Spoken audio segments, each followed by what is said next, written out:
Hello. Hello. Hello. Oh, today we're talking about some of our favorite things. Mhm. SEO. I can talk SEO. about SEO because it means it's going to make you some money if you're doing it correctly. That's exactly right. It's your money maker. It's your Oh, money maker, people. it is your money maker. I know I feel like we have talked about it so much that I'm just thinking to myself, well, I really hope that's becoming more of a top of mind thing for businesses, especially if they want to get some visibility online. So we're talking about now SEO. Here's the thing, there's so much to it. Yeah. But there is really one SEO practice that every business should be doing. Everyone wants to stay ahead of the competition. Everyone wants to get in front of their customers, and SEO really is that vital marketing tool that can make it all happen. So there's lots out there that need to be applied on an ongoing basis. But today we're going to talk about one specific practice that Google is doubling down on, and that is user experience. So we're going to highlight why this is such an important SEO practice and what you can do to help feed that UX, we're going to start saying, for user experience. So what you can feed that algorithm so you can improve your website ranking. So without further ado, let's get going.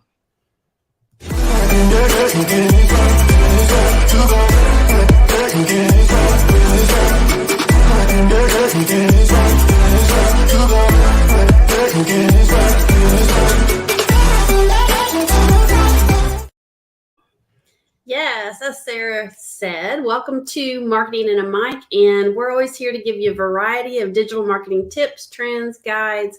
We just really want to help your business get results. And today, this is a huge thing, SEO. I mean, it's just massive. You have to have this marketing strategy to be able to help your website's visibility and make sure that the search engines can find you. So you want to make sure you're ranking up there. Now, there are tons of moving parts, like you mentioned, when it comes to SEO. But today we're going to focus on user experience. This is a huge deal for Google. It always has been, but it's even more so now. And we want to make sure that you know how to make your site's content apply to these things in the right way so we can improve your visibility.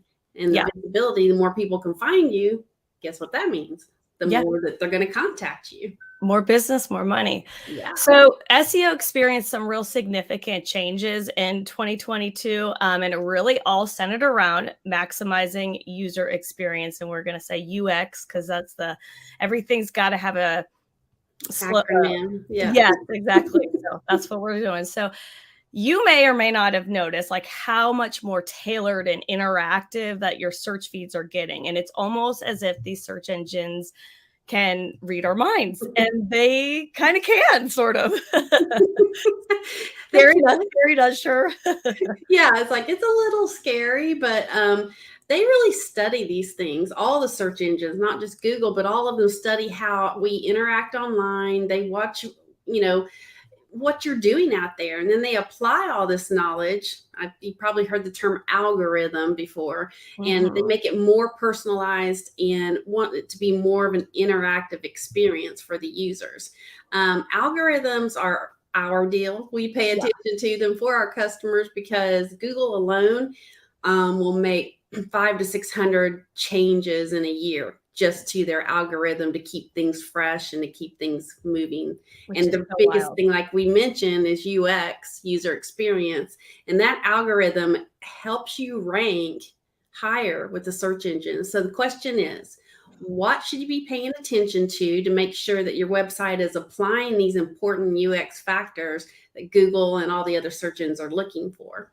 Yes, exactly. That's exactly what this is about today. So the one thing you really want to first talk about and focus on is making content that matches search intent. So what does that mean? So Google, they've become more sophisticated. So they're, using this UX algorithm. They're now able to determine what a user wants and what they're searching for just based upon those certain search terms. So if you want to appear in the search engines, in that results page, your content needs to speak to that intent, and that should be your focal point, because again, you're trying to match those online searches from customers directly to your website. So you want to match whatever their intent is. Yes. And if all your content is just about very general things and doesn't get into specifics, it's not really going to help you. It's, Right. your website's going to suffer a little bit. So Google is looking for all that high quality content that does what? It answers the questions that your customers might have. And if you can't do that, then they're not going to rank you very high. So you can improve this. We're going to talk about how you can improve it, but you can improve this by researching your audience, first of all. Also, look at Mhm. your competitors, and then create relevant content, high quality content that answers these questions. I mean, Yeah. what are people looking for? If you're a business owner, you should know what are the most asked questions in your business that you get Yeah. all the time. And so Yeah. you want to have those readily available, the answers readily available. Yeah, and I think that yeah, that's all about sort of understanding and knowing who your audience is, who your customer is, and those are things that should be in your thought process to begin with. But another thing to really think about, okay, when we talk about making great content, is Yeah. to think search intent versus keywords. So what does that mean? So we're not taking away from keywords because they're still the foundation of a good SEO plan, but how you incorporate those keywords really is what matters. Because it has to be a little bit more sophisticated because again we're trying to understand what their intent is, what they're searching for, and giving them exactly what they need. So every time you search for something, you want something, and that's the thought process behind search intent. So Google can now determine what users want based on certain terms, and which means they can understand what that user's intention is behind that search. Yeah, exactly. And like you said, the keywords are not gone by any means, but you Yeah. have to realize how are the users, how are your consumers using them? In other Right. words, we talk about the intent. What are they searching for? What do they need? So it's not even just enough to have just that list of keywords anymore. You really need to understand what their intent is. You're going to hear that word a lot, Yes. to make sure that you're able to rank well. And a simple way to determine search intent for your relevant keywords is to just Google them. I mean, I think we're going to show a slide about that, Yeah. talking about maybe an example of a plumbing company. Yeah, and that's exactly right. And when you think about that, it's like, okay, if you've got your keywords and you're trying to expand on that, so you've got your keywords, do a Google search on those keywords. So let's give the example of, say, I'm a plumbing company and I choose water leak repair. So once I go in there and I click water leak repair, it's going to give me a whole bunch of different results. So it's going to give me not only companies, it's also going to give me articles. It's going to give me that section, what people ask. And this is important too, because you want to see what comes up. Take note of like the headline titles of these articles, or people also ask section, which is right here. It's going to give you a list of other terms that people have been searching for and related searches. And if you go down here at the bottom, so you're going to go through the ads, and then you're going to go through another section of people also ask. And then at the bottom, you're going to see related searches, which is again another extension of water leak repair. You're going to see water leak repair near me, water leak repair products. And what this does is it just gives you really the expanded terms of the intent of the majority of people that are searching for water leak repair. Yeah, when we're talking about intent, you may be sitting there going, "Well, how the heck do I know Right. what I'm not their a mind reader. Well, we just gave you the easy way. Go back and watch it again. So Google has it available for you right there. So based on the results that you see of what Sarah went over, it's going to give you a great indication of what type of content that users really are asking for. What are they searching for? And if that content on your website doesn't reflect those things, how are they going to find you? So you Right. want to make sure that you need to have those things, or go back to the drawing board and create content that does answer those questions. But that's an easy way to find it right there. It's all laid Yeah. out. Yeah, that'll yeah, exactly. That'll give you some good, just straightforward data right there to start with. So we've talked about the search intent, and then another thing you want to think about is number two, which is writing powerful headlines. So what does that mean? That means like all the headers on your website, all the content, all the articles, all the blogs, all that stuff that you are putting out there. It needs to be have a really powerful headline. Because users are going to click on those articles that speak to their specific need or taste or what they're looking for. And nothing is going to grab them like a great great headline. And so quality, your content itself is important, but the biggest thing is you want to lead them there. So you want to lead them with a great headline, sort of your gateway. So, take a peek, take a look through your content and your website. Do you have some real powerful headlines? And that's a tough part. I mean, it's hard to create those really eye-catching things. I mean, we call Yeah. it click-worthy. Are they click-worthy? Are they going to entice people to want to find out more? Are they going to entice them to click on it and Yeah. keep going? So titles are very, very important and very imperative to your search engine rankings. A poorly written one can directly impact your website content from being seen. That's Because as you exactly right. saw that list that you've kind of reeled off, if you don't have any of those things covered on your website, it's not going to show up on a search engine, obviously. Right. It's not going to show up. And that's the whole idea here, is understanding that user experience and then matching your content so that you are being seen. So Yep. let's talk about the third topic, which is you want to focus on include more focused topics. So Yeah. what does that mean? It's about it's you want to really understand your niche. So you know what you provide, you know what your brand is about, what your company is. But again, if you keep it too generalized, well, then you're just going to get into that mixed bag of a whole bunch of like content like yours. So it's just really going to make it harder for you to stand out. So the more focused your topics are, the more specific subjects you talk about, it's really going to help separate you from the large volume of masses. So take a deeper dive into your specific niche and start thinking about some long form content that can really zero in on specific things. And that's just going to help you more with that visibility. So you're not like in that abyss of all the same articles that are about the same thing. You're exactly right. And a great way to do this is blog posts. I mean, Yeah. put a blog on your website. That's real easy to do. And it's amazing how many topics that you could write about and really dig in.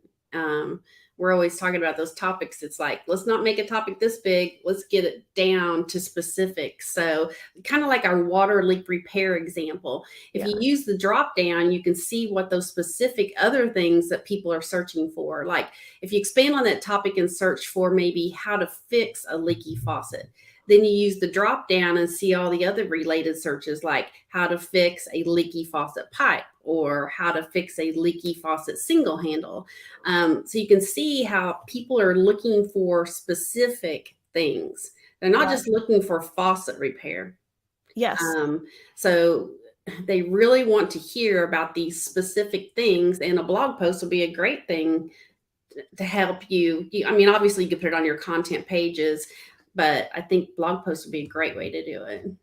Yeah, exactly. It's kind of taking that one certain term and then doing a deeper dive into it to see what else are they talking about, and then you can, like you said, write a blog about it. And again, it's just another way for you to get a better understanding of what users are searching for, what solutions they're looking for, and then you can start to fine tune your content so that it aligns with what your potential customers are seeking, which ultimately, if you're posting and you're providing those solutions, well, then guess what? You're going to lead them directly to your website and your business for the answer.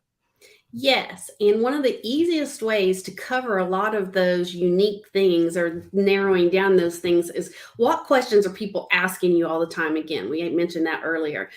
So include FAQs on your website. What are things that people are asking you over and over and over? So it can serve a lot of purposes, give you good Yeah. content, but also give you a place to send those people so you don't have to keep answering them.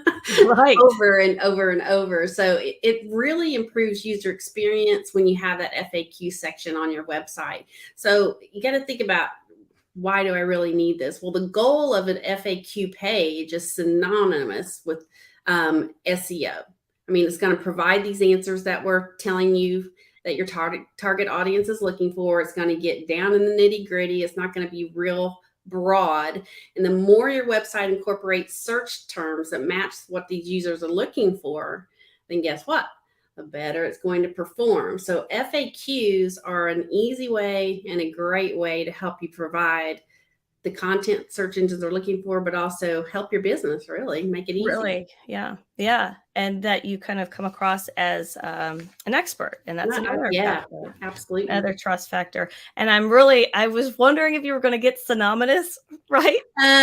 Yeah, struggle a little bit. No, you killed it, and I was like, as I was looking at, it, I'm like, there was a few other ones. On this? There's all these other hung me up, but I just kept on pushing through. You did. You got it out. Okay, so we talked about the FAQ section. So to best utilize this on your website, consider put together a list of common questions that users have or that you often get asked. Provide real complete but concise answers to those questions. Format your FAQ page section for that user experience. And then you want to optimize it with the title tags, meta descriptions for your FAQ section. And you want to do some schema markup just to, again, you want to solidify all that. All that is just to help so that the search engines can index and find it better. So you want to just make sure you do your due diligence in incorporating it onto your website. But it is, it's a good thing to think about. Yeah, and having an FAQ section, we were kind of talking about this before we started. You can have it in different formats. You could actually have something that says FAQs, have its own page, or like on ours, on our products and services, we have FAQ sections on each product page that specifically has to do with that individual product or service. So lots of ways to do it, but you just want to make sure that you do have that if possible. Number 5, we've talked about eat before. No, it's not because you're hungry, which I am right now. We're talking about expertise, authoritativeness, and that's another one you thought I was going to mess up. I did. Trustworthy. It. That's eat. And Google is looking for sites that have as many individual pages as possible that have these things on them. So are you an expert? Does it look like you are? Are you an authority? And does it look like you're trustworthy? Because that's who people are going to do business with. So this eat factor is very crucial in what Google can trust on the content that they're looking for, or even the writers that they're looking at. So in some industries, the author must have the skills and background to provide information people depend on. I mean, we were talking about, well, I won't say specifics, but like one of our customers we were building a website for, I know nothing about what they do, but yet I was stuck trying to, create the content. Well, that's probably not the best way to go about it because well, I don't know anything about it. So. Exactly. And this is stuff that people are turning to, that they rely on. And that's the thing why EAT has become such an increasingly important SEO factor for search engines, is because of the level of just kind of garbage or misinformation or dangerous information that was out there. That's a good point. Yeah. That could just jeopardize people's, well-being or their safety or their finances or whatever it is. So Google is taking this very seriously to really weed out that misleading information. So it's so important that you write about topics that you have expert knowledge about, and that you are a trustworthy source, and that you provide trustworthy resources. And on top of that, you want to make sure that just because you're an expert, it doesn't mean that you just can spew out a bunch of your jargon that nobody's going to understand. It still has to be in a user-friendly format, because it's about the user experience. So showcase that you're an expert, put it out there on your website, but also put it in a manner that users can digest and understand and comprehend. And Google really appreciates and values that. That's exactly right. And that's the bottom line. User experience. You want to provide the information that people are looking for. So while this certainly isn't a complete SEO recipe, nor all the factors that are included, user experience is a very great way to start if you can just kind of think along those lines. So take a look at your website, see if it reflects any of those 5 things that we discussed today. And if you need help with it, obviously we would love to help you.